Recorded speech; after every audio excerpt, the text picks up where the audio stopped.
Hello, Seth Bernard here with the Clean Water Campaign. Welcome. I'm here with Jim Olson, and he is the founder and the president of Flow for Love of Water. Welcome, Jim. Well, thank you, and thank you for the introduction. I am the president and founder of Flow, and I'm thankful to have been able to play that role.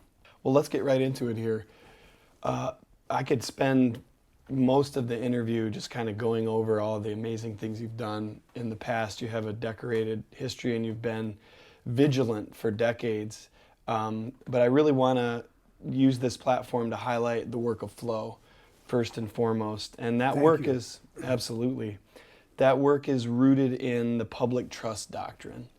The public trust doctrine was first recognized in the Justinian Code of Rome, and that's about 1,500 years ago. It basically said that the air, the water, and all things that run wild are common to all, and they're held for the benefit of all citizens.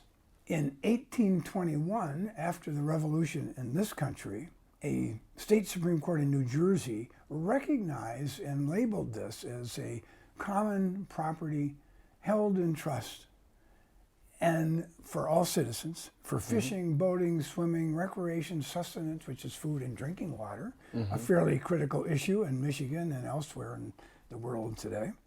That all of those things were paramount uses that must be protected on the part of government as trustee of the trust. Just like imagine the trustee of a bank having to take care of your trust account, which you've entrusted to them, and they have a fiduciary duty to manage that for your benefit.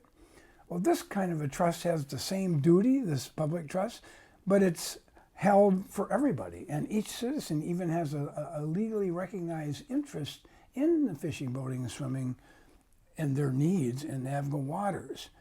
So that, in essence, is the public trust doctrine. Governments have a trustee duty.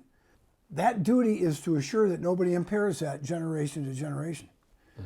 So the public trust doctrine offers a framework in which we can begin to discuss the science, the reality of the science, the reality of human impact on the global water cycle, and the proposition that if we understand that impact and we understand that water is held in trust and to be passed on with integrity and quantity and quality to the next generation, we now have a framework in which to make very good decisions. And so you have to be really careful. You have to see water as a commons. You have to understand that when you open the door for bottled water, you're allowing somebody to profit while nobody else is. And we have to rethink that we need to develop similar to the relationship that the tribes have with their natural world. So that's an important cultural shift, and it also brings about a solution to some of the things that we see in the Flint and Detroit and the social justice questions that you talked about, and the racial discrimination. It helps address those questions because we build our communities around something that's common. Yeah, I'm with you. Well, thank you again for your time, Jim. Appreciate you. Keep up the good work. Thank you. And visit Flow. I appreciate you doing this. Thank you. Yeah. Visit flowforwater.org to learn more. Listen to some Leonard Cohen.